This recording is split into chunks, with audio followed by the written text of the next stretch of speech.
गणानां त्वा गणपतिगुं हवामहे कविं कवीनामुपमश्रवस्तमम् ज्येष्ठराजं ब्रह्मणां ब्रह्मणस्पत आनशृण्वन्नोतिभिः सीदसादनम् श्रीमहागणाधिपतये नमः। सदाशिवसमारम्भां शङ्कराचार्यमध्यमाम् अस्मदाचार्यपर्यन्तां वन्दे गुरुपरम्पराम्। श्रुतिस्मृतिपुराणानाम् आलयं करुणालयम् नमामि भगवत्पादशङ्करं लोकशङ्करम्। नारायणं नमस्कृत्य नरं चैव नरोत्तमं देवीं सरस्वतीं व्यासं ततो जयमुदीरयेत्। जय गुरुदेव।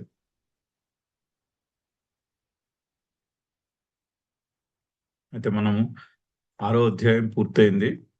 7వ అధ్యాయం మొదలు పెట్టాలి. చదువుదాం మొదటి శ్లోకము. శ్రీ భగవానువాచ మయ్యాసక్తమనః పార్థ యోగం యుంజన్మదాశ్రయః అసంశయం సమగ్రం మాం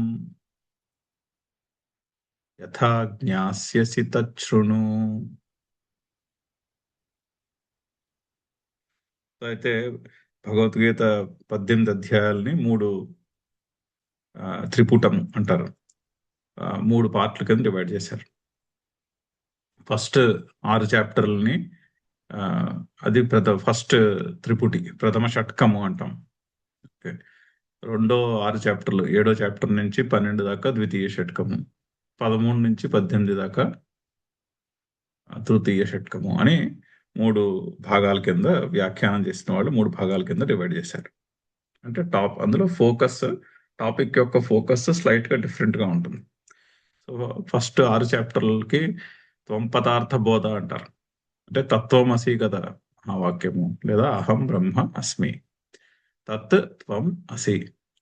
త్వం అంటే నేను, త్వం పదార్థము అంటారు. ఆర్ అహం నేను.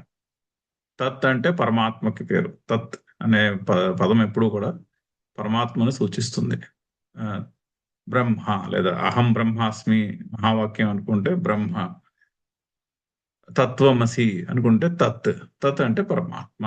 సో రెండో షట్కం ఏదైతే ఉందో అది అక్కడ తత్పదార్థ బోధ, అక్కడ డిస్కషన్ తత్పదార్థం గురించి ఉంటుంది. అంటే పరమాత్మ అంటే ఏమిటి, అది టాపిక్ దాని ఉంటుంది. 3వ చాప్టర్ అసి అంటున్నాం. దాన్నే అంటే అభేదమును బోధిస్తుంది. మూడవ షట్కం 13 నుంచి 18 దాకా. అంటే ఈ తత్పదార్థానికి త్వం పదార్థానికి అభేదము. అహం బ్రహ్మ అస్మి.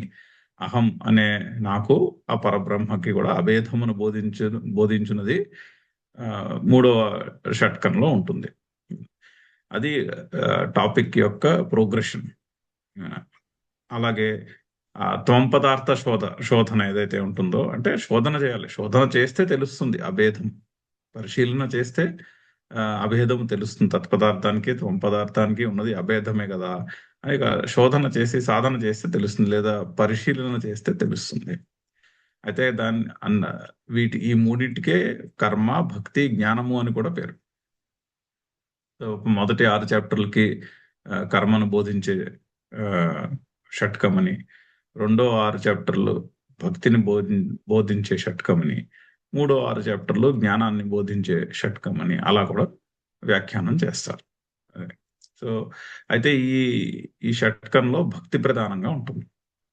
పైగా గీతలో నార్మల్గా మనము ఇప్పటిదాకా చూసే ఉంటాము. ఎప్పుడు కూడా ఇప్పుడు కొత్త అధ్యాయం మొదలైనప్పుడు కొత్త అధ్యాయంలో చెప్పబడే విషయం ఏదైతే ఉంటుందో సూత్రప్రాయంగా అది ముందు అధ్యాయంలో ఆఖరి శ్లోకంలో ఉంటుంది. టిపికల్ గా వ్యాసుడు అలా సమకూర్చాడు. ముందు అధ్యాయంలో లాస్ట్ శ్లోకంలో దీనికి బీజ రూపమైనటువంటి శ్లోకము, దీనికి బీజము అక్కడ ఉన్నది. ఆ బీజమును ఇక్కడ విపులంగా ఎక్స్ప్లెయిన్ చేసి చెప్తున్నారు. సో అయితే ముందు చాప్టర్లో లాస్ట్ శ్లోకంలో ఏం చెప్పారు? యోగినామపి సర్వేషాం మద్గతేన అంతరాత్మ శ్రద్ధావాన్ భజతే యో మాం సమే యుక్తతమో మతః. సో యోగులందరిలోకి కూడా యుక్తతముడు ఎవడు, ఉత్తముడు, అత్యుత్తముడు ఎవరు అంటే శ్రద్ధావాన్. శ్రద్ధ ఉన్నవాడు శ్రద్ధ కలిగి మద్గతేన అంతరాత్మన మాం భజతే. మద్గతేన అంతరాత్మన, నన్ను తెలుసుకున్నటువంటి నన్ను చేరుకున్నటువంటి మనస్సు కలిగిన వాడు అని అర్థం చెప్పారు. సో ఇప్పుడు మద్గతేన అంతరాత్మ అంటే అక్కడ బోల్డ్ అన్ని ప్రశ్నలు వచ్చి ఉండాలి అందులో. ఈ మత్ అంటే ఎవరు? నువ్వే కదా. నువ్వంటే ఏమిటి? మద్గతేన అంతరాత్మన అంటే ఏమిటి? మనస్సు భగవంతునిపై పరమాత్మపై లగ్నం చేసి ఉండుట అంటే ఏమిటి? దాని అర్థం అది ఎలా సాధించాలి? ఇన్ని ప్రశ్నలు రావచ్చు. ఆ ప్రశ్నలన్నిటికీ కూడా సమాధానము ఇక్కడ శ్రీకృష్ణుడు ఈ ఈ ఈ షట్కంలో ఆ ప్రశ్నలకి సమాధానము. ఆ ప్రశ్నలు అడగకుండానే వెయిట్ చేయట్లేదు, అడగకుండానే సమాధానం చెప్తున్నాడు. సో గురువు ఒక్కోసారి శిష్యుడి యొక్క శ్రద్ధను బట్టి ప్రశ్న అడిగే అవకాశం ఉన్నప్పుడు ప్రశ్న అడగకుండానే సమాధానం చెప్తారు. సో ఇక్కడ శ్రీకృష్ణుడు కూడా అలాగే ప్రశ్నకి బీజము ముందు శ్లోకంలో చెప్పాడు. సరే, ఇప్పుడు ఎలాగా ప్రశ్న రాబోతోందని ప్రశ్నలు అడగక ముందే ఆయన సమాధానము చెప్తున్నాడు. అయితే ఈ షట్కము భక్తి ప్రధానంగా ఉంటుంది. సో భక్తి అంటే ఇక్కడ భక్తి యొక్క డెఫినేషన్ డిస్కస్ చేస్తున్నాడు. మొదటి శ్లోకంలోనే శ్రీకృష్ణుడు చెప్తున్నాడు. ఇక్కడ భక్తి యొక్క డెఫినేషన్ చాలా విలక్షణంగా ఉంటుంది. మయి ఆసక్త మనాహ మదాశ్రయ అని భక్తిని డిఫైన్ చేస్తున్నాడు. చూద్దాము, భాష్యంలో కూడా శంకర్లు చాలా చక్కగా ఎక్స్ప్లెయిన్ చేస్తారు. సో అయితే ఇక్కడ భక్తి ప్రధానంగా ఉంటుంది. అయితే ఈ భక్తి అంటే ఏమిటి అన్నది మనము ఈ చదువుతుంటే అర్థమవుతుంది. ఈ చాప్టర్ చదువుతూ ఉంటే చాలా చక్కని అవగాహన కలుగుతుంది. భక్తి అన్న పదమునకు శ్రీకృష్ణుడు ఏ విధంగా అర్థం చెప్తున్నాడు అన్నది. పైగా పరమాత్మ అంటే ఏమిటి? పరమాత్మ అంటే ఏమిటి తెలియటం లేదు, అంతే కదా. అది కదా ప్రాబ్లము. పరమాత్మ అంటే ఏమిటో మనకి అనుభవానికి రావట్లేదు.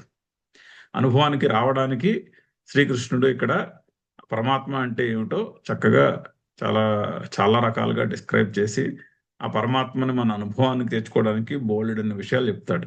నీకు పరమాత్మ అంటే అనుభవం రావట్లేదు, అదిగో ఇక్కడ చూసావు కదా, అదే పరమాత్మ అని అలాగా మనకి సూచన ప్రాయంగా రకరకాలుగా పరమాత్మ తత్పదార్థ శోధన కదా. మరి తత్పదార్థం అర్థం అవ్వాలి.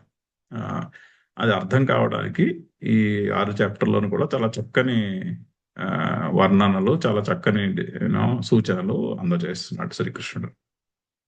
అయితే పరమాత్మను తెలుసుకోవడానికి జగత్తును తెలుసుకోవడానికి చిన్న తేడా ఉంది.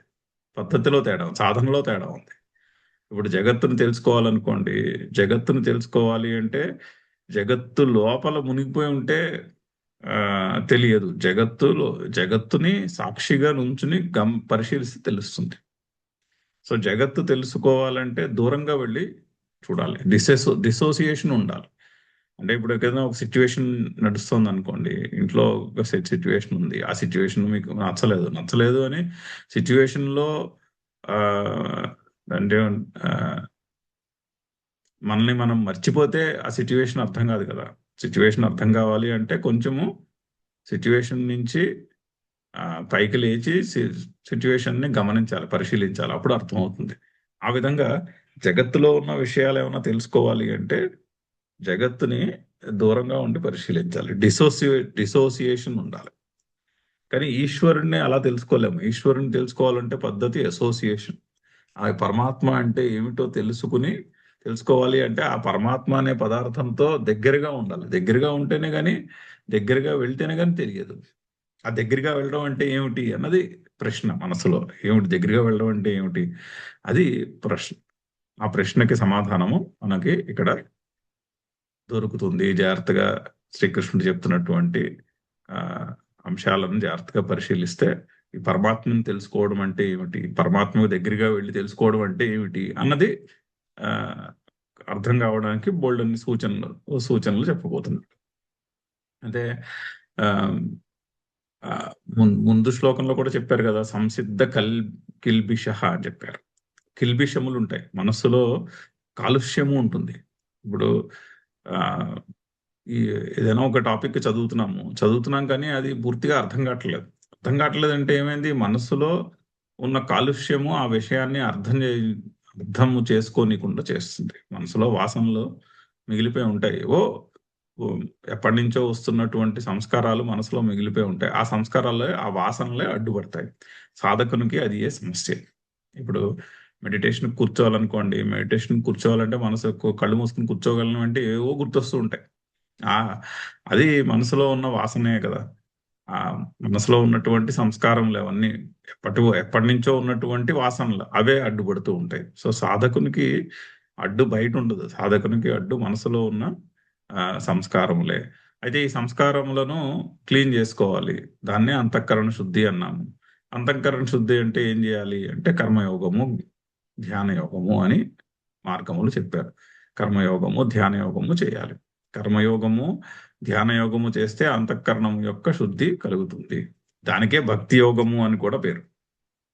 కర్మలను చేసే కర్మలను ఈశ్వరార్పణ బుద్ధితో చేస్తే అదే భక్తి యోగం. కర్మయోగం అన్నా కూడా అదే కదా. మరి ఫలం మీద ఆసక్తి లేకుండా ఈశ్వరార్పణ బుద్ధితో పనులు చేస్తే అదే కర్మయోగము అన్నారు. సో ఆ విధంగా ఆలోచిస్తే కర్మయోగము, భక్తి యోగము రెండు ఒకటే. ఒకటే దానికి రెండు పర్స్పెక్టివ్స్ లో పెట్టినటువంటి పేరు.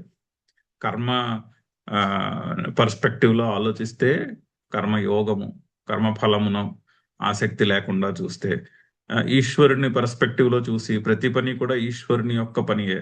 ప్రతిదీ ఈశ్వరుడే ఉన్నది. ఇక్కడ ఉన్నది ప్రతిదీ కూడా ఈశ్వరుని యొక్క రూపమే. ఏ పని చేసినా అది ఈశ్వరుని యొక్క పనియే అనుకుని చేస్తే అది భక్తి యోగం.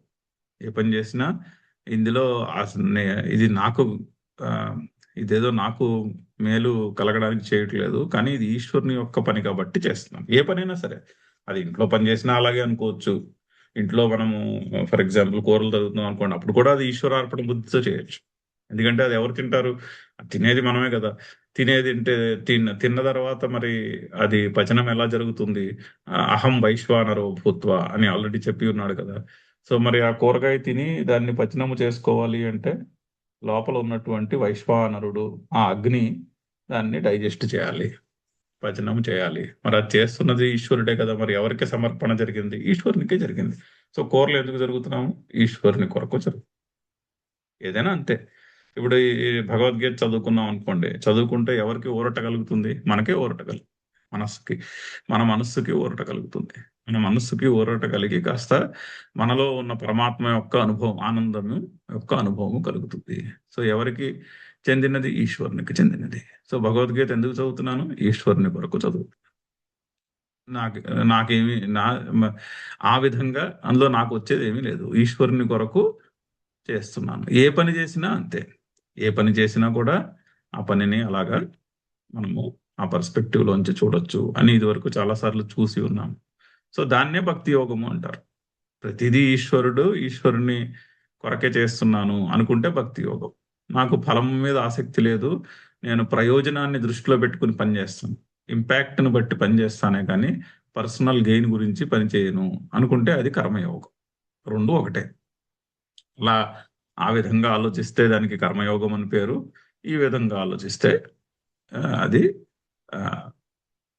భక్తి యోగం అని పేరు. సో భక్తి ఏ పని చేసినా ప్రేమతో, ఈశ్వరుని పైన ప్రేమతో చేస్తాను అనుకుంటే అది ఏ భక్తి యోగం. అయితే ఇంకో విషయం కూడా చెప్పబోతున్నాడు, వస్తుంది. ఎంత మేరకు సంసారం మీద ఆసక్తి ఉంటుందో అంత మేరకు ఈశ్వరుని పైన విరక్తి ఉంటుంది. రెండు ఆపోజిట్. ఈశ్వరుని పైన ఆసక్తి ఈజ్ ఈక్వల్ టు సంసారం మీద విరక్తి. మనం జాగ్రత్తగా ఆలోచిస్తే తెలుస్తుంది. ఈశ్వరుని ఇక్కడ చెప్తున్న విషయాలను పరిశీలించి జాగ్రత్తగా ఆలోచిస్తే రెండు ఆపోజిట్. సంసారం మీద ఆసక్తి ఉంటే ఈశ్వరుని మీద ఆసక్తి ఉండదు. రెండు కలిసి ఉండవు. ఉంటాయని అనుకుంటాం, ఉండదు. ఎందుకంటే రెండు ఆపోజిట్స్. ఒకటి బాహ్యము, ఒకటి బయట ఉన్న విషయముల మీద ఉన్నటువంటి ఆసక్తి. రెండు ఆంతరంగికము. పరమాత్మ మన హృదయంలోనే ఉన్నాడు, బయట ఎక్కడో లేడు. బయట ఎక్కడో కనిపిస్తున్న ప్రదేశంలో ఉంటే అది జగత్తులో భాగం, దృశ్యంలో భాగం అయిపోతుంది. అది ద్రష్ట ఎలా అవుతుంది? అవ్వదు కదా. సో పరమాత్మ అంతరంగంలో ఉన్నాడు. సో రెండు ఒకటి కాదు. సంసారం మీద ఆసక్తి, విషయం పరమాత్మను తెలుసుకుంటా, రెండు ఆపోజిట్.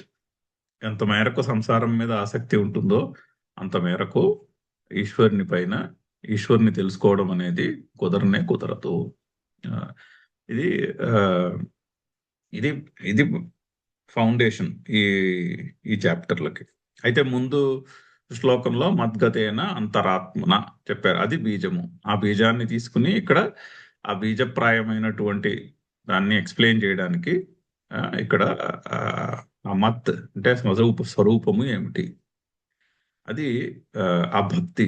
మద్గతేన అంతరాత్మన అంటే భక్తి, ఆ భక్తి ఎలా వస్తుంది, ఆ విషయం యొక్క చర్చ ఇక్కడ రాబోతోంది. అయితే చదువుదాము శ్లోకము. సారీ, భాష్యం చదువుదాము. సో యోగినామపి సర్వేషాం మద్గతేనాంతరాత్మన శ్రద్ధావాన్ భజతే యో మాం సమేయుక్త తమో మతః అని చెప్పారు ఆల్రెడీ. ఇది ప్రశ్న బీజం ఉపన్యస్య అని ప్రశ్నము యొక్క బీజాన్ని చెప్పాడు ఆల్రెడీ. ఉపన్యస్య స్వయమేవ ఈదృశం మదీయం తత్వం, స్వయంగా ఆ వాక్యము చెప్పి ఆ బీజప్రాయమైనటువంటి ఆ సూత్రమును చెప్పి స్వయంగా భగవానుడే స్వయమేవ ఈదృశం మదీయం తత్వం, నా తత్వము ఈ విధంగా ఉంటుంది. అంతే కదా, మద్గతేన అంతరాత్మన అంటున్నాడు. నేను మనస్సు నా మీద లగ్నము చేయి అంటున్నాడు. మరి నేనంటే ఎవరు? ఆ మత్ పదం, ఆ మత్ యొక్క ఆ మదీయం తత్వం ఈ దృశ్యం, ఆ తత్వము ఈ విధముగా ఉంటుంది. ఏవం మద్గత అంతరాత్మన స్యాత్. సో ఈ విధంగా నన్ను చేరుకున్నట్టు అంటే నా మీద లగ్నమైనటువంటి మనస్సు కలిగి ఉండుట జరుగుతుంది. ఈ విధంగా సాధన చేస్తే ఆ మద్గత అంతరాత్మన అనేటటువంటి మనస్థితి ఏర్పడుతుంది అని చెప్పాలి. ఇత్యేతత్ వివక్షు, దాన్ని వివరించ కోరిన వాడై శ్రీకృష్ణుడు ఈ శ్లోకమును మొదలు పెడుతున్నాడు. శ్రీ భగవాను వాచ మయ్యాసక్త మనాహ పార్థ యోగం యుంజన్ మత ఆశ్రయ. మదాశ్రయ అంటే మత్ ప్లస్ ఆశ్రయ. మయ్యాసక్త మనాహ అంటే మయి ఆసక్త మనాహ ప్లస్ అది మయ్యాసక్త మనాహ. మయి ప్లస్ ఆసక్త మనాహ, మయ్యాసక్త మనాహ. మయిలో ఇకారం ఉన్నది, ఆ తర్వాత అకారం వచ్చినది. సో ఆ ఇకారం పోయి ఇంకో యకారం వస్తుంది, అందుకుని మయి ఆసక్త అయింది. సో మయి ఆసక్త మనాహ పార్థ యోగం యుంజన్ మత్ ఆశ్రయ. అసంశయం సమగ్రం మాం యథా జ్ఞాస్యసి తత్ శృణు. అది పద విభజన. సో పార్థ అంటే ఓ అర్జున. పార్థ అంటే కుంతి పేరు పృథాయా పుత్ర పార్థ. పృథికి పుట్టినవాడు కాబట్టి ఆయన పార్థ అయ్యాడు. అది వ్యుత్పత్తి. కుంతీదేవికి పేరు పృథా అంటే పృథివీకి ఎంత క్షమాగుణము ఉన్నదో అంతటి క్షమాగుణము కలిగిన వ్యక్తి అని అర్థం ఆమె పేరు. సో ఆమె పేరు పృథా. సో పృథాయా పుత్ర పార్థ, అదొక అర్థం. ఇంకో అర్థము పార్థ అంటే అంటే పాతి జగత్ ఈశ్వర, అంటే జగత్తును పాలించువాడు ఈశ్వరుడు. సో ఆ అన్న పదం అన్న శబ్దమునకు ఈశ్వరుడు అని అర్థం చెప్పారు. సో పాతి జగత్ ఈశ్వర కహ అర్థ సహ పార్థ. ఆ జగత్తును పాలించువాడు ఎవరికైతే అర్థ అంటే అంటే అర్థ అంటే సాధించవలసినది, సాధించే పదార్థం. సో ఎవడైతే ఈశ్వరుణ్ణి సాధించదలుచుకున్నాడో, తెలుసుకోదలుచుకున్నాడో అతడు పార్థుడు. సో ఆ విధంగా కూడా పార్థ శబ్దానికి అక్కడ చాలా చక్కగా కాంటెక్స్చువల్ గా కూడా, అంటే మరి ఆ తత్పదార్థం యొక్క శోధన కదా ఇక్కడ చెప్తున్నది. ఆ తత్పదార్థాన్ని తెలుసుకునే కోరిక కలిగిన వాడు పార్థుడవుతాడు. సో ఆ విధంగా మనందరం కూడా పార్థులమే అవుతాం. సో ఆ విధంగా కూడా ఆ పార్థ అన్న సంబోధన చాలా యాప్ట్ సంబోధన ఈ చాప్టర్ స్టార్టింగ్ లో. సో పార్థ, హే పార్థ, యోగం యుంజన్. యుంజన్ అన్నా కూడా యోగం అనే అర్థం. అంటే రెండు రెండు సార్లు వాడుతున్నాడు. అంటే ఒక్కోసారి మనం ఏదైనా ఎంఫసైజ్ చేయాలనుకోండి, ఈ భక్ష్యాన్ని భక్షించండి అంట. భక్ష్యము భక్షించబడేదే కదా, వేరేగా చెప్పాల్సిందేం లేదు కదా. భక్ష్యం ఎందుకు ఇస్తారు? తినే తినే పదార్థము ఎవరికైనా ఎందుకు ఇస్తాము? తినడానికే కదా ఇస్తాము. ఆ చేతికిచ్చి ఈ అన్నం తినండి అంటాం. అంటే ఆ అంటే దాన్ని ఎంఫసైజ్ చేయడం, అది తిను అని ఎంఫసైజ్ చేయడం. ఇక్కడ కూడా అలాగే యోగం యుంజన్ అంటున్నారు. అంటే దానికి ఒక ఎంఫసిస్ ఇస్తున్నాడు అనమాట. యోగము నిత్యము చేయుము అని అర్థం. నిత్యము కర్మయోగము అనుష్ఠానము చేయుము అని అర్థం. యోగం యుంజన్ అంటే కర్మయోగాన్ని అనుష్ఠానించాలి. ఆ కర్మయోగమే భక్తి యోగము కూడా. ఆ కర్మయోగమును అనుష్ఠానము చేయుము. యోగం యుంజన్ పార్థ, ఓ పార్థ, నిత్యము యోగమును అనుష్ఠానము చేయుము అని అర్థం. అయితే ఇక్కడ యోగ శబ్దానికి శంకర్లు మనస్సు యొక్క సమాధానము అని కూడా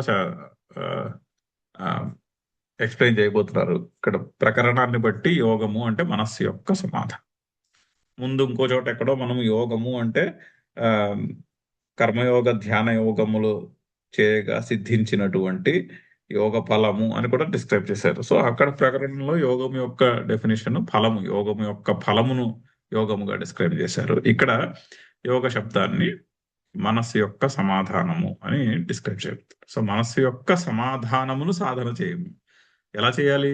మనస్సు సమాధానంలో ఉండాలంటే కర్మయోగంతో స్టార్ట్ చేయాలి. ఇప్పుడు ధ్యానం చేయాలి అంటే కొంత కర్మయోగము యొక్క అభ్యాసం ఉంటేనే కానీ, తెలుసో తెలియకో కొంత కర్మయోగం యొక్క అభ్యాసము ఉంటేనే కానీ ధ్యానము కుదరదు. లేకపోతే కళ్ళు మూసుకుని కూర్చుంటే ఆ పనులే గుర్తొస్తూ ఉంటాయి.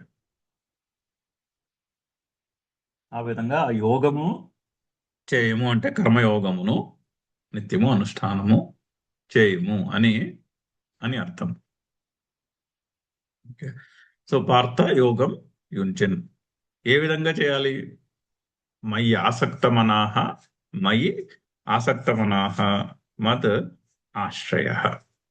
రెండు విషయాలు ఉంటాయి ఏదైనా పని చేసినప్పుడు, ఆశ్రయము, ఆసక్తి. ఇప్పుడు ఆ ఏదైనా ఉద్యోగం చేస్తున్నాము. ఉద్యోగం ఎందుకు చేస్తారు? సాధారణంగా ఉద్యోగం ఎందుకు చేస్తారంటే జీతం గురించి చేస్తారు. సో ఆసక్తి జీతం, ఆశ్రయము ఉద్యోగము. సో ఆసక్తి వేరు, ఆశ్రయము వేరు. సాధారణంగా అలా ఉంటుంది. రెండు రెండు అంశాలు ఉంటాయి. ఇప్పుడు దేవుడి గుడికి వెళ్ళి పూజ చేస్తున్నారు అనుకోండి. పూజ చేస్తే సంకల్పం చెప్పుకుంటాం. సంకల్పములో ఉన్న విషయము ఆసక్తి. దీనివల్ల ఈ మేలు జరగాలి, ఐశ్వర్య అభివృద్ధి అని చెప్పుకుంటారు.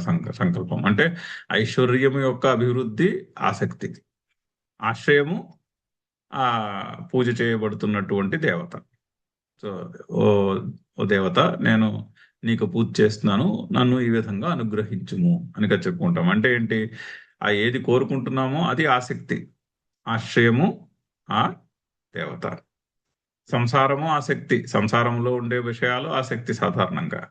కానీ ఆ ఈశ్వరుని యొక్క అనుగ్రహము ఆశ్రయము. అలా ఉంటుంది నార్మల్ గా సమాజంలో ప్రవృత్తి ఆ విధంగా ఉంటుంది. కానీ ఇక్కడ శ్రీకృష్ణుడు అలా చెప్పట్లేదు. మద్ ఆశ్రయ మయి ఆసక్తి అంటే ఆసక్తి నేనే, ఆశ్రయము లేదు నేనే. సో కోరుకునేది ఏం కావాలి? పరమాత్మయే కావాలి. మరి ఆశ్రయము, పరమాత్మ తెలుసుకోవాలంటే ఆశ్రయం ఏముండాలి? ఆశ్రయం ఏముండాలి? పరమాత్మయే ఉండాలి. సో ఆ పరమాత్మయే ఆబ్జెక్టివ్, ఆ పరమాత్మయే ఆశ్రయం. సో ఈశ్వరార్పణ బుద్ధి అంటే అది డెఫినేషన్. భక్తి అంటే అది డెఫినేషన్. ఎంత చక్కని డెఫినేషన్, చాలా మౌలికమైనటువంటి డెఫినేషన్. మద ఆశ్రయ మయి ఆసక్తి. సో ఆసక్తి నేనే, ఆశ్రయము నేనే అని చెప్తున్నాను. చాలా దాన్ని ఏమంటారు, చాలా ఫండమెంటల్ మౌలికమైనటువంటి డెఫినేషన్, చాలా ఇన్స్పైరింగ్ డెఫినేషన్ కూడా. ఆసక్తి నేనే, ఆశ్రయము నేనే అని చెప్తున్నాను. దానికే ఈశ్వరార్పణ బుద్ధి సమర్పణ భావము అని కూడా చెప్తాం. చాలా చక్కని డెఫినేషన్. సో ఆ విధంగా నీవు యోగమును చేయము. ఎంత క్లియర్ ఇన్స్ట్రక్షన్ చూడండి. కర్మయోగము చేయము నువ్వు, కానీ ఎలా చేయాలి? ఆసక్తి నేను, ఆశ్రయము నేను అనుకుని నీవు కర్మయోగానుష్ఠానము చేయము. మరి ఆ పరమాత్మ అంటే అర్థం కావాలి కదా. మదాశ్రయ మదాసక్తి, మయి ఆసక్తి అంటున్నారు కదా. ఆ పదార్థము మత్ అనేది ఏమిటో క్లియర్ గా అర్థం కావాలి. అదే మత్ అంటే అక్కడ శ్రీకృష్ణుడు దేవకీనందనుడి రూపంలో ఉన్న ఒక పరిచ్ఛిన్నమైన వ్యక్తి కాదు అని ఎక్స్ప్లెయిన్ చేయాలి. మరి అదే చెప్తున్నారు సెకండ్ శ్లోకంలో. అస సమగ్రం అసంశయం మాం, సమగ్రముగా నన్ను, సమగ్రముగా అసంశయముగా, ఇంకేమీ మరి మళ్ళీ మనసులో సంశయం ఏది మిగలకుండా, మాం యథా జ్ఞాస్యసి, నన్ను ఏ ఎలా తెలుసుకోగలుగుతావో అది తత్ శృణు, అది నేను చెప్తాను, నీవు విను. చాలా చక్కని, చాలా దాన్ని ఏమంటారు, గంభీరమైనటువంటి చాలా డీప్ శ్లోకం. యోగమును చేయుము, ఎలా చేయాలి? ఆశ్రయము నేను, ఆసక్తి నేనే, ఆశ్రయము నేనే అని అనుకుని నీవు యోగము చేయము. మరి నేనంటే ఏమిటో అర్థం కావాలిగా అక్కడ. ఆ నేనంటే అక్కడ అక్కడ దేవకీనందనుడు, లేదా అక్కడ ఆ రథమునకు సారథి అయినటువంటి ఒక పరిచ్ఛిన్నమైనటువంటి వ్యక్తి కాకుండా అది కాదు చెప్పేది. కానీ అదేమిటో అర్థం కావాలి. మరి అది కానప్పుడు అది ఏమిటో సమగ్రంగా నువ్వు ఎలా తెలుసుకోగలుగుతావో అది చెప్తాను, విను అని తత్ శృణు అని ఆరంభం చేస్తున్నాడు. చదువుదాం భాష్యము. మయి వక్ష్యమాణ విశేషేణ పరమేశ్వరే ఆసక్తం మనః. సో వక్ష్యమాణ విశేషేణ అంటే చెప్పబోతున్నటువంటి విశేషణములు. ఎన్నో విశేషణాలు వస్తాయి భగవంతుని యొక్క స్వరూపాన్ని. పరమాత్మ అంటే ఏమిటి అర్థం చేసుకోవాలంటే ఇక్కడి నుంచి 10వ చాప్టర్ దాకా మనకి బోలెడన్ని విషయాలు చెప్తాడు శ్రీకృష్ణుడు. ఓకే, నీకు అర్థం కావట్లేగా, ఇది తెలుసు కదా నీకు ఈ విషయం, అగో అది ఏ పరమాత్మ. ఈ విషయం నీ అనుభవంలో ఉందిగా, అదే పరమాత్మ. ఈ విషయం నీ అనుభవంలోనే ఉందిగా, అదే పరమాత్మ అని చెప్పబోతున్నాడు. ఇక్కడ ఈ చాప్టర్ లో కూడా 4, 5 వస్తాయి. విభూతులు అంటారు. విభూతి అంటే ఆ పరమాత్మ యొక్క మహిమ. మహిమ అంటే మ్యాజిక్ కాదు, మ్యాగ్నిఫిసెన్స్. ఇప్పుడు సూర్యుడు ఉన్నాడు, సూర్యుడు రోజు కూడా ఒకే టైంకి ఉదయిస్తాడు, ఒకే టైంకి అస్తమిస్తాడు. అందులో ఎటువంటి మార్పు ఉండదు. అది మహిమ. మహిమ అంటే అది మ్యాగ్నిఫిషెన్స్. అది చూడండి, అసలు అది ఆ మహిమ ఏమిటి, ఏం జరిగినా కూడా ఆ నియమం అయితే తప్పదు. ఆ విధంగా ఉంది. అసలు అది అది అది ఎందుకు అలా జరుగుతోంది, అది ఏమిటి అసలు అది అని అర్థం ఎప్పుడైనా ఆలోచించామనుకోండి, సైంటిఫిక్ గా కూడా అసలు ఏమిటది, ఏమిటి గ్రావిటేషన్ అంటే ఏమిటి, గ్రావిటేషన్ అని వీళ్ళు డిఫైన్ చేశారు. గ్రావిటేషన్ అంటే ఏమిటి, ఎందుకు ఈ గ్రహాలన్నీ సూర్యుడి చుట్టూ తిరుగుతున్నాయి, అండ్ ఎందుకు సూర్యోదయం ఒకే టైంకి అవుతుంది, ఎందుకు సూర్యోదయం సూర్యాస్తమం రఫ్గా ఒకే టైంకి అవుతుంది, అది మహిమ. సో ఆ మహిమ ఉందిగా, అదే పరమాత్మ అని చెప్పబోతున్నాడు. అందుకని విభూతులు చెప్తాడు. ఆ మహిమలు చూపించి, నీకు పరమాత్మ అంటే అర్థం కావట్లేదా, ఓకే నో ప్రాబ్లం, ఈ మహిమ ఇది చూసావా, ఈ అంశాన్ని గమనించావు నువ్వు, గమనించాను, అగో అదే పరమాత్మ అని చెప్పబోతున్నాడు. మరి ఆ విషయం అర్థం కావాలి కదా. అందుకని వక్ష్యమాణ విశేషేణ 10వ చాప్టర్ వస్తుంది, విభూతి యోగము. 72 శ్లోకాలు ఎన్నో ఉన్నాయి. 72 అంశాలు చెప్తాడు. ఆ 72 అంశాలన్నీ కూడా విభూతులు. విభూతులు అంటే పరమాత్మను తెలుసుకోవడానికి సూచనలు. పరమాత్మ అంటే ఏంటో అర్థం కావట్లేదా, ఇది చూసావు కదా, ఇది గమనించావు కదా, ఇది అర్థమవుతోంది కదా, అదే పరమాత్మ అని చెప్పబోతున్నాడు. సో వక్ష్యమాణ విశేషేణ మయి అంటే నా యందు, అంటే పరమేశ్వరే, ఆ పరమేశ్వరుని యందు ఆసక్తం మనః, ఆసక్తి మనస్సు లగ్నమై అంటే ఎవరికి ఆసక్తి, ఏ మనస్సుకైతే ఆసక్తి ఉన్నదో, ఆర్ ఎవరికైతే మనస్సులో ఆసక్తి ఉన్నదో, ఆసక్తం మనః యస్య సహ మయ్యాసక్త మనః, అది ఆ మయ్యాసక్త మనః అన్న పదమునకు విగ్రహవాక్యం. ఏ పార్థ యోగం యుంజన్ అంటే మనస్సమాధానం కుర్వన్. యోగము అంటే మనస్సు యొక్క సమాధానం, మనస్సు యొక్క సమాధానమును చేయుము అంటే మనస్సు యొక్క సమాధానమును నీవు అభ్యాసము చేయుము. అభ్యాసము వైరాగ్యము అని చెప్పారు కదా ఇది వరకు. మనస్సు యొక్క సమాధానము చేయడం కష్టము.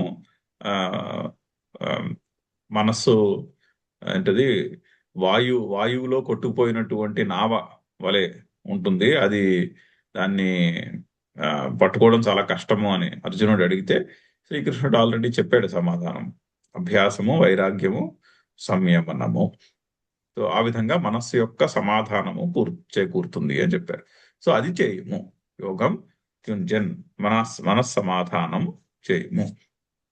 మదాశ్రయ అహమేవ పరమేశ్వర ఆశ్రయ యస్య సహ మదాశ్రయ. పరమేశ్వరుడునై నేను ఎవనికి ఆశ్రయము అతడు మదాశ్రయ. చక్కని డెఫినేషన్. మయి ఆసక్త మద్ ఆశ్రయ. యహ హి కశ్చిత్ పురుషార్థేన కేనచిత్ అర్థీ భవతి సహ తత్సాధనం కర్మ అగ్నిహోత్రాది తపఃదానం వా కించిత్ ఆశ్రయం ప్రతిపద్యతే. సో ఇప్పుడు ఒకడు ఉన్నాడు, కశ్చిత్ పురుషార్థేన కేనచిత్ అర్థీ భవతి. పురుషార్థము సంపాదించుకున్న కోరిక కలిగినటువంటి ఒకడు ఉన్నాడు. పురుషార్థము అంటే మనిషి కోరేదని అర్థము. మనిషి పురుషుడు అంటే మనిషి, అర్థ అంటే కోరుకునేది. మనిషి ఏది కోరుకుంటాడో దానికి పురుషార్థము అని పేరు. సో మన వాళ్ళు మనిషి కోరుకునే వాటిలన్నింటినీ 4 బకెట్లు పెట్టారు: ధర్మము, అర్థము, కామము, మోక్షం. మనం కోరుకునే విషయాలన్నీ ఆ 4 బకెట్లలో ఏదో దాంట్లో పడతాయి. పుణ్యము అది ధర్మం. మంచి పని చేసి పుణ్యాన్ని సంపాదించుట ధర్మం. డబ్బు సంపాదించుకోవాలి అర్థం. ఓ కోరిక ఉంది అది తీర్చుకోవాలి, ఏదో ఏదో కొనుక్కోవాలన్న కోరిక ఉంది అది తీర్చుకోవాలి, అది కామం. సైకలాజికల్ ఫ్రీడమ్ కావాలి, మోక్షము. సో మనిషి కోరుకునే ఇంకా ఈ 4 బకెట్ల కంటే వేరే దాంట్లో 5వ దాంట్లో పెట్టలేరు. మనిషి కోరుకునేది ఇది కూడా. మనిషి కోరుకునే అన్ని కూడా ఈ 4గింట్లో పడతాయి. అయితే ధర్మానికి సంబంధించింది ఉంటుంది, అర్థానికి సంబంధించింది ఉంటుంది, ఏదో కోరికకి సంబంధించింది అయి ఉంటుంది, లేదా మోక్షమునకు సంబంధించినది అయి ఉంటుంది అని అది పురుషార్థము అన్నది. సో కశ్చిత్ పురుషార్థేన కేనచిత్ అర్థీ భవతి. ఒకడు ఏదో సాధించాలని కోరుకుంటున్నాడు, అతడు అర్థి అయ్యాడు. అప్పుడు ఏం చేస్తాడు? తత్ సాధనం కర్మ, దానికి సాధనమైనటువంటి కర్మ చేస్తాడు. ఎగ్జాంపుల్స్ ఇస్తున్నారు.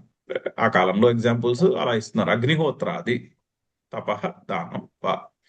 అగ్నిహోత్రం అంటే ఇక్కడ కాంటెక్స్ట్ రిలీజియస్ గా లేదా స్పిరిచువల్ గా సాధించే విషయాల యొక్క కాంటెక్స్ట్ కాబట్టి దానికి డెఫినేషన్ అలా చెప్తున్నారు. అగ్నిహోత్రము మొదలగు అగ్నిహోత్రము, తపస్సు, దానము మొదలగు సాధనాలను ఆశ్రయం ప్రతిపద్యతే, కించిత్ ఆశ్రయం ప్రతిపద్యతే. సో ఏదైనా పురుషార్థాన్ని సిద్ధించుకోవాలి అంటే ఏదైనా ఒక కోరికను తీర్చుకోవాలి అని అనుకున్న మనిషి దానికి సాధనం ఏదైతే ఉంటుందో ఆ సాధనాన్ని ఆశ్రయిస్తాడు. సాధనములకు ఎగ్జాంపుల్స్ అగ్నిహోత్రము, తపస్సు, దానము, ఇంకేమైనా సరే మొదలగు. అంటే ఆ సాధనం ఏమిటి అన్నది ఏది సాధ్యమో దాన్ని బట్టి ఉంటుంది, ఏది సాధించాలనుకుంటున్నామో దాన్ని బట్టి ఉంటుందిగా. ఆ విధంగా కించిత్ ఆశ్రయం ప్రతిపద్యతే. వేరొకటి ఏదో ఆశ్రయం ఉంటుంది. ఇప్పుడు ఫిజిక్స్ చదవాలి అంటే ఈ ఈ జగత్తులో ఫండమెంటల్ పార్టికల్ ఏమిటి, ఈ జగత్తులో అణువు అంటే ఫండమెంటల్ పార్టికల్ ఏమిటి ఈ జగత్తుకి అని తెలుసుకోవాలి అంటే ఫిజిక్స్ చదవాలి. ఆ విధంగా మనిషి యొక్క శరీరము ఏ విధంగా పనిచేస్తుంది అంటే దానికి బయాలజీ అటువంటి సబ్జెక్ట్ చదవాలి. సో ఆ విధంగా అది ఆశ్రయం అవుతుంది అని చెప్తున్నారు. అది కదా లౌకికంగా అది చూస్తాం సాధారణంగా. అయంతు యోగి, ఆన్ ది అదర్ హ్యాండ్ ఈ యోగి, అయంతు యోగి మామేవ ఆశ్రయం ప్రతిపద్యతే. అయితే ఈ యోగికి ఆశ్రయము నేనే. ఈ యోగి అంటే ఎవరు? ఆసక్తి నేనే, ఆశ్రయము నేనే. మామూలుగా లౌకికుల్లో లోకంలో ఏదైనా సాధించుకోవాలి అంటే దానికి సాధనము మీద ఆశ్రయం ఉండాలి. కానీ ఇక్కడ ఆన్ ది అదర్ హ్యాండ్ అయం తు యోగి మామేవ ఆశ్రయం ప్రతిపద్యతే అంటే ఏమిటి? హిత్వా అన్యత్ సాధనాంతరం, అంటే వేరే సాధనాంతరములను వదిలేసి మయ్యేవ ఆసక్తమనాహ భవతి, నేనే ఆ ఆ, ఆసక్తి, నేనే ఆశ్రయము అయి ఉంటాడు ఈ యోగి అని డెఫినేషన్ అది. యహ త్వం ఏవం భూత సన్, అయితే ఈ విధముగా ఉన్నటువంటి ఆ ఆ పరమాత్మ, త్వం నీవు, నీకు ఎలా అర్థం అవుతుంది, నీకు అర్థం కావాలి కదా. ఆ ఏ విధంగా దీనిని నువ్వు అర్థం చేసుకోగలవు, ఎలా అర్థం చేసుకోవాలి? అసంశయం, సమగ్రం, సమగ్రంగా అర్థం చేసుకోవాలి. అంటే పూర్తిగా పరమాత్మ అంటే ఏంటో ఒక ఏదో కొంచెం అండర్స్టాండింగ్ కాదు, ఒక కంప్లీట్ అండర్స్టాండింగ్ ఉండాలి. అప్పుడు మద్గతేన అంతరాత్మన అన్నది న్యాచురల్ గా ఆ స్టేట్ ఏర్పడుతుంది. ఎప్పుడు అది పూర్తిగా సమగ్రంగా ఆ మత్ పదార్థము ఆరు తత్పదార్థం అంటే ఏమిటో సమగ్రమైనటువంటి అవగాహన కలిగిన రోజునే అప్పుడు మనం చేసే పనులన్నీ కూడా ఆ పరమాత్మ మీద మనస్సుని లగ్నము చేసి చేయగలుగుతాం. దీనికి నిన్న ఆ స్టేట్ ఆఫ్ మైండ్ కి నిన్న మనము దృష్టాంతం చెప్పుకున్నాము. రామకృష్ణ పరమహంసుల వారు చెప్పినటువంటి దృష్టాంతం. ఒక ఇంట్లో ఒక నాని పనిచేస్తుంది, ఒక ఆవిడ ఒకళ్ళ ఇంట్లో పనిచేస్తోంది. వాళ్ళ ఇంట్లో ఉన్న వాళ్ళ పిల్లలకి వాళ్ళకి కావాల్సిన సపరీలన్నీ చేసి పెడుతోంది. కానీ మనస్సు మాత్రము తన ఇంట్లో వదిలేసి వచ్చినటువంటి పిల్లవాడి మీద. తల్లి వంటింట్లో పని చేసుకుంటూ ఉంటుంది. నెలలో పిల్లవాడు అక్కడ, ఓ ఏడాది పిల్లవాడు అక్కడ పక్కన గదిలో ఆడుకుంటున్నాడు అనుకోండి. ఆమె వంట చేస్తున్నప్పటికీ కూడా మనస్సు అంతా కూడా వాడి మీదే, వాడు అటు ఇటు పరిగెడితే వెంటనే తెలుస్తుంది తల్లికి, అదే వీడు అలా వెళ్ళిపోయాడని పరిగెట్టుకుంటూ వెళ్తుంది మళ్ళీ. సో అలా మనస్సు ఎక్కడుంది? మనస్సు ఆ పిల్లవాడి మీద ఉంది. ఆ విధంగా ఉండాలి, ఆ విధంగా ఉండాలంటున్నాడు. ఆ విధంగా ఉండాలంటే అదేమిటో తెలియాలి ముందు. ఈశ్వరుడు అంటే సమగ్రంగా తెలియాలి. సమగ్రంగా తెలియడం అంటే ఏమిటి? సమస్తం విభూతి బల ఐశ్వర్య అది గుణ సంపన్నం, అంటే విభూతి, బలము, ఐశ్వర్యము మొదలగు గుణములతో కూడుకున్నటువంటి నన్ను సమస్తముగా అర్థం చేసుకుంటా, అవగాహనకే తెచ్చుకుంటా. చాలా బాగుంటుంది, నాకైతే చాలా నచ్చుతుంది ఈ విభూతులు. ఇక్కడ అని 10వ చాప్టర్లోను విభూతులు చెప్తున్నారు. చాలా దాని ఏమంటారు, చాలా చాలా చక్కగా చెప్తాడు. ఎన్నో అందమైనటువంటి విభూతులు చెప్తారు. పరమాత్మ అంటే ఏమిటో అర్థం కావట్లేదా? ఓకే, ఇవి తెలుసుకో, ఇదే పరమాత్మ అని చెప్పబోతున్నాడు. సో ఆ విభూతి, ఆ అతని ఆ పరమాత్మ యొక్క బలము, ఐశ్వర్య శక్తి, ఆ మొదలగు గుణములతో కూడుకున్నటువంటి ఆ పరమాత్మ సమగ్రముగా ఏమిటో మనకి ఒక అవగాహన కలగాలి. యథా ఏన ప్రకారేణ జ్ఞాస్యసి, ఏ విధంగా అయితే ఆ పరమాత్మని మనము తెలుసుకోగలుగుతాం, సమస్తము సమగ్రంగా తెలుసుకోగలుగుతాము. సంశయం అంతరేణ, అసంశయం, మళ్ళీ సంశయం లేకుండా సమగ్రంగా తెలుసుకోవాలి. పదం ముందు చెప్పేశారు, అసంశయం అని ఓ లైన్ ముందు ఉంది, దాని యొక్క విగ్రహం తర్వాత వచ్చింది. అసంశయం అంటే సంశయం అంతరేణ. ఏవమేవ భగవాన్ ఇది, అదిగో భగవాన్ అంటే ఇది, భగవంతుడు అంటే ఇది ఏ, పరమాత్మ అంటే ఇది ఏ అని తెలుసుకోవాలి. అక్కడ శ్రీకృష్ణుడి యొక్క అభిప్రాయం అది. చూడ ఎంత చక్కని అభిప్రాయము.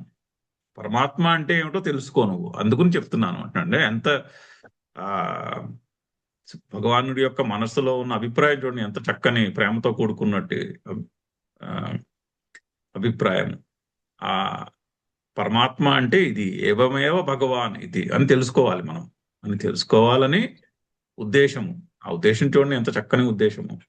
పరమాత్మ అంటే ఏమిటో నువ్వు సమగ్రంగా తెలుసుకో అని చెప్తున్నాడు. అని తెలుసుకోవాలని ఒక చక్కని ఉద్దేశంతో ఈ ఇన్స్ట్రక్షన్ మొదలు పెడుతున్నాడు. తత్ శృణు, అది వినుము. ఏమిటి వినాలి? ఉచ్యమానం మయా, నా చేత చెప్పబడిపోతున్నది, అంటే ఇప్పుడు నేను చెప్పబో విషయాలను జాగ్రత్తగా వినుము. వింటే నీకు పరమాత్మ అంటే ఏమిటో ఒక సమగ్రమైనటువంటి అవగాహన ఏర్పడుతుంది. అందుకుని ఇక్కడ నేను చెప్పబోతున్నాను అని భగవానుడి యొక్క అభిప్రాయం. చదువుతాం. श्रीभगवानुवाच मय्यासक्तमनः पार्थ योगं युञ्जन्मदाश्रयः असंशयं समग्रं माम् यथा ज्ञास्यसि तच्छृणु। ओम पूर्णमदः पूर्णमिदं पूर्णात् पूर्णमुदच्यते पूर्णस्य पूर्णमादाय पूर्णमेवावशिष्यते। ओम शांति शांति शांति। हरि ओम।